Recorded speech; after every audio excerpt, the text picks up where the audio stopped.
scratch the heck out of my desk. Oh yeah, man, I always forget how long that takes. What's up guys, in this one we're going to be building what's called a Bal-Chatri Trap. Or as I like to call it, just a BC trap, because I actually have no idea how to pronounce Bal-Chatri. So BC traps have been around for a long time. They're used by falconers to trap hawks, falcons, all sorts of raptors to be used for falconry. So, they trap, train, and hunt with them. So I do actually have my falconry license. I'd have to go get a separate permit if I wanted to go trap a hawk or falcon right now. So if you're wondering if you can build this trap at home and then go trap a hawk and falcon, sadly you can't, unless you've already got all the licensing done. But there's a lot to go through, and I promise if you are allowed to go trap a hawk or falcon, you already know about it. So don't build this at home, because messing with hawks and falcons is super illegal unless you got the proper licensing. So let's get started. Scratch the heck out of my desk. Awesome. Alright, back the camera up a little so you can actually see this, but what we're going to be using today is just some wire mesh. This is actually an old bird trap that I made a little while ago. I don't use it very much anymore, and there's plenty of mesh on this thing to build a trap. This mesh, if you can see it, is not super thick or heavy. So this BC trap I'm going to be making today is actually just going to be for like an American kestrel. So a little falcon, probably about this size, not any big hawks or anything. The biggest thing with these traps is the bird is going to come down and end up being hooked to it. So you want it to be weighty enough that the bird can't fly off with it or anything. I've got a little bit bigger of a trap for a red-tailed hawk as well. I'll show you that at the end here. I'm going to cut out like an octagon for the bottom bit, and then I'll cut kind of the top piece out, and we'll bend it down and get it hooked in. And then we'll cut a little door, put whatever bait we're using, whether it's going to be mice or small birds, inside the trap. And then we'll get all our nooses tied on top.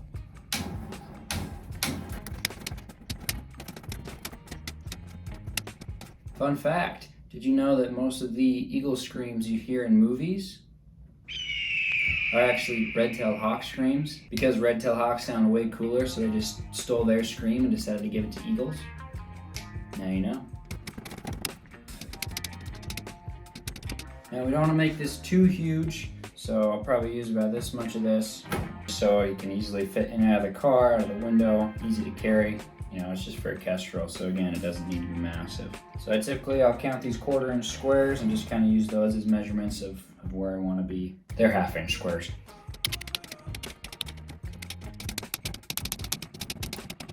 Oh yeah, this should be about a 12 by 12 square. So I'll clean up these edges here, get all those extra little hangover pieces off, and we'll go from there.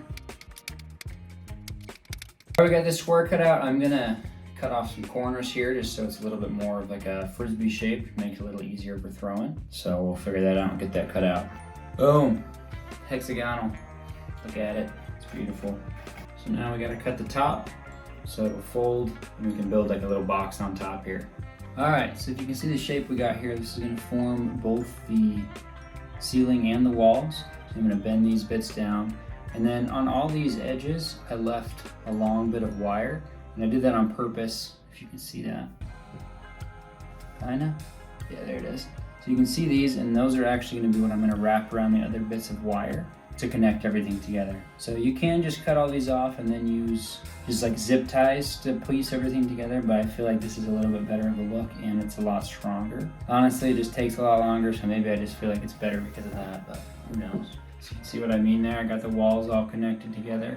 Kind of see it, all those overhanging. I'll kind of wrap those around themselves. Alright, so I switched off cinematic mode, so hopefully it's not blurring this out anymore, but I don't know if you can see it really well, kind of what I did around those corners. You can see I kind of just bent that extra length of the wire back around itself. I don't know, I guess maybe it's not necessarily stronger than zip ties, because zip ties wouldn't come off, but it definitely makes it more sturdy instead of having it wobble around at all. What we'll do here is now I'll slide this on top of the base, and I'll use all these extra little bits on the bottom, wind around the base, connect it together real well, and then we'll be about there with the main base of the trap, and then we'll get those nooses tied on top.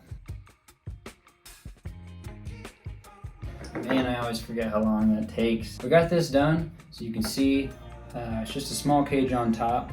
So what we'll do next is we'll actually get a bunch of fishing line. We're actually just going to tie a bunch of big slip knots, and then we'll tie it to each one of these, not each one, but a bunch to the top of this, as well as, maybe 1 or 2 to each side. Here we go. Boom. And there it is. We got some nooses on top. It's just made a fishing line, some slip knots tied on there. Usually when I'm going to use it, I'll kind of roll these over whatever I need to get them to stand up a little bit more. You can see that one in the middle now standing up. So we got a bunch of slip knots on here. The more the better. Honestly, I have had some birds that come down and then they mess around on the trap and you think there's no way they're not hooked, but then they end up flying off. So the more hooks the better. Might add some on the side before I actually take it out trapping as well, just to get a few more things. That's one version of a Bal-Chatri trap.